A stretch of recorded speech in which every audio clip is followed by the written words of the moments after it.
आज हम बात करेंगे एक ऐसे इंडेक्स की जिस पर कह सकते हैं कि पूरे देश की नज़र टिकी रहती है। जी हाँ, हम बात कर रहे हैं निफ्टी बैंक इंडेक्स की। और ये सिर्फ कुछ नंबर्स का खेल नहीं है, इसके पीछे एक पूरी कहानी है। इसे अक्सर भारत की अर्थव्यवस्था की धड़कन कहा जाता है। अब ऐसा क्यों? सोचिए, जैसे एक डॉक्टर नब्ज पकड़कर सेहत का हाल बताता है, ठीक वैसे ही एक्सपर्ट्स इस इंडेक्स को देखकर देश की इकोनॉमिक हेल्थ का अंदाजा लगाते हैं। तो ये सिर्फ स्टॉक्स की एक लिस्ट से कहीं कहीं ज्यादा है। तो सवाल ये है कि ये धड़कन आखिर हमें बताती क्या है, ये क्या मापती है? चलिए इसी को थोड़ा और गहराई से समझते हैं। तो देखिए, निफ्टी बैंक इंडेक्स असल में देश के सबसे बड़े और सबसे ज्यादा खरीदे बेचे जाने वाले बैंकिंग स्टॉक्स के परफॉर्मेंस को ट्रैक करता है। आसान शब्दों में कहें तो ये पूरे बैंकिंग सेक्टर का एक तरह का रिपोर्ट कार्ड है, जो बताता है कि सेक्टर कैसा काम कर रहा है। ठीक है, तो इस इंडेक्स के अंदर है क्या? इसे चलाता कौन है? चलिए अब देखते हैं कि वो कौन से बड़े खिलाड़ी हैं जो इस इंडेक्स को असल में मूव करते हैं।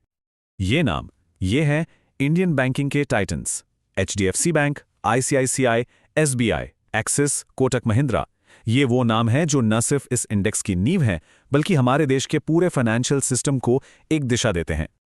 और अब एक बहुत ही इंटरेस्टिंग बात, जरा सोचिए, सिर्फ यही 5 बैंक मिलकर पूरे इंडेक्स का 80% से भी ज्यादा वजन रखते हैं।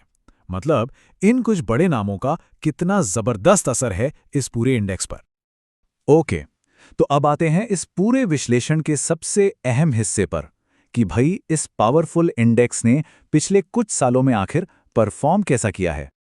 तो अब वो बड़ा सवाल कि पिछले 5 सालों में इस इकोनॉमी की धड़कन ने आखिर क्या कमाल दिखाया है। चलिए सीधे नंबर्स देखते हैं। जवाब है करीब करीब 163%। जी हां, बिल्कुल सही सुना। यह आंकड़ा पिछले 5 सालों में हुई जबरदस्त ग्रोथ की सीधी सीधी गवाही देता है। अब देखिए, अलग अलग सोर्सेस के आंकड़े थोड़े ऊपर नीचे हो सकते हैं। जैसे इकोनॉमिक टाइम्स इसे करीब 136% बताता है, तो बजाज ब्रोकिंग 162% के आसपास। पर पॉइंट एक ही है, परफॉर्मेंस वाकई में बहुत स्ट्रांग रही है।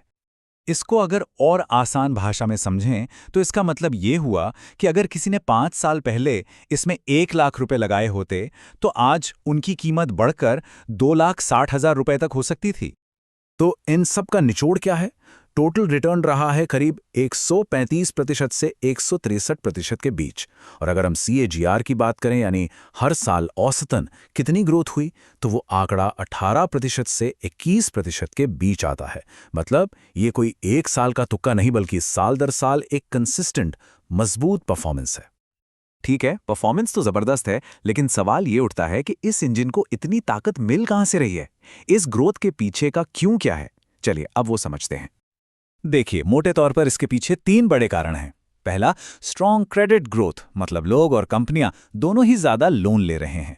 दूसरा, इंटरेस्ट रेट का माहौल बैंकों के हक में रहा है। और तीसरा, और ये बहुत जरूरी है, NPA यानी कि बैड लोन्स में कमी आई है, जो बैंकों की हेल्थ के लिए एक बहुत ही पॉजिटिव साइन है। और ये सब हमें एक बहुत ही जरूरी चीज की तरफ इशारा करता है। जब भी भारत की इकोनॉमी दौड़ती है, तो बैंकिंग स्टॉक्स उस रेस को लीड करते हैं। वो सिर्फ इकोनॉमी का आईना नहीं है, बल्कि उसकी ग्रोथ को आगे बढ़ाने वाले लीडर भी हैं। तो अब आते हैं सबसे प्रैक्टिकल सवाल पर। एक इन्वेस्टर के नजरिए से देखें तो इन सारी बातों का आखिर मतलब क्या निकलता है? तो देखिए, सिक्के के 2 पहलू हैं। एक तरफ ये इंडिया की ग्रोथ स्टोरी पर सीधा दांव लगाने जैसा है। अगर किसी को इंडियन फाइनेंशियल सेक्टर पर भरोसा है तो ये एक बड़ा जरिया है। लेकिन दूसरी तरफ एक सावधानी भी जरूरी है। बैंकिंग सेक्टर नेचर से साइक्लिकल होता है, मतलब इकोनॉमी के साथ ऊपर नीचे होता है। इसलिए इसे एक डाइवर्सिफाइड पोर्टफोलियो का हिस्सा बनाना ज्यादा समझदारी है, ना कि अपना सारा पैसा इसी में लगा देना। तो आखिर में हम इस एक बड़े सवाल पर आके रुकते हैं। जैसे जैसे इंडिया का ग्रोथ इंजन और तेजी से आगे बढ़ेगा, उसकी ये फाइनेंशियल धड़कन, ये निफ्टी बैंक इंडेक्स कैसे रिएक्ट करेगा?